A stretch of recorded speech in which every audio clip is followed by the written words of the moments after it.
It's 7:03 on Friday, January 17th. We're at 32 degrees, sunny and more seasonable later. We're going up to the mid-40s today.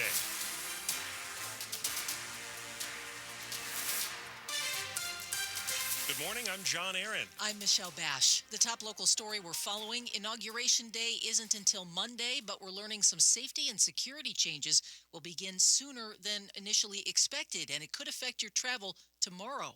WTOP's Neil Augenstein has details. Some road closures across downtown D.C. that were scheduled to start at 12:01 a.m. Sunday will now start Saturday morning and run through Monday's inauguration. Here's where you will be able to travel. Traffic will remain open for east-west travel on Constitution and Independence Avenues on Saturday, and you'll be able to travel north-south through the mall on 7th, 9th, 14th, and 17th Streets. And as of 7 o'clock Saturday night, garages and alleyways may be blocked with concrete barriers within the fenced safety perimeter along Pennsylvania and Constitution Avenues and D Street Southwest. Neil Augenstein, WTOP News. Stay with WTOP for the very latest traffic and information you need leading up to and through Inauguration Day. When the inaugural parade moves down Pennsylvania Avenue Monday, a D.C. native will be the first person you see. WTOP's Mike Murillo introduces us to the leader of the presidential motorcade. The first motorcycle in the presidential motorcade will be driven by Lieutenant Joseph Hudson. It is an honor, a privilege to be in this position. This Ward 8 native and Ballou High School graduate never thought he'd find himself on the national stage like this. Just a dream come true. He says his family will be out to watch and celebrate him during his first inauguration in the role. And as for he and his team, they'll be hyper-focused. The threat level is really high, so we can't take the opportunity to slouch. For Hudson and the D.C. Motor Unit, it's been a busy month. We had three national security events back-to-back with January 6th, and then the state funeral, and now here we are at the inauguration. While it's been a lot of long days, he says his team is ready. In the district, Mike Murillo, WTOP News. Many people are expected in D.C. tomorrow to protest President-elect Trump and GOP policy priorities ahead of the inauguration. The People's March is due to start at 10 in the morning in three separate locations in Northwest: Farragut Square, McPherson Square, and Franklin Park.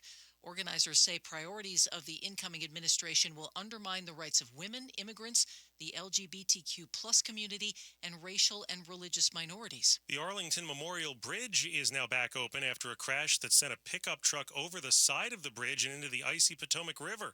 It happened just before 7 last night. D.C. Police, D.C. Fire, and EMS and U.S. Park Police responded.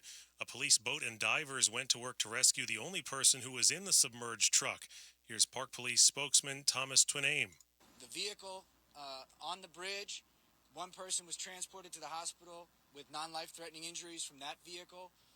The vehicle that went into the water, one person has been recovered from that vehicle and was transported to the hospital with life-threatening injuries at this time.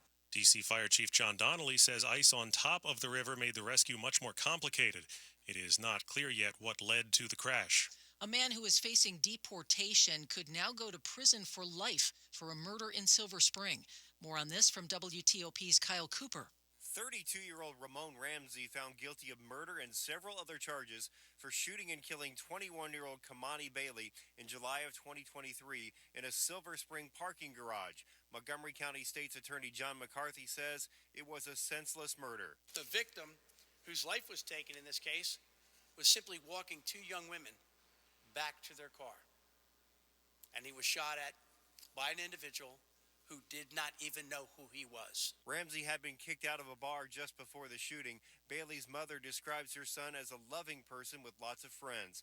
Ramsey, who previously served time on drug and gun charges, was evading deportation efforts when he was arrested. He'll be sentenced coming up in April. Kyle Cooper, WTOP News. We are following a big traffic issue on the Beltway near River.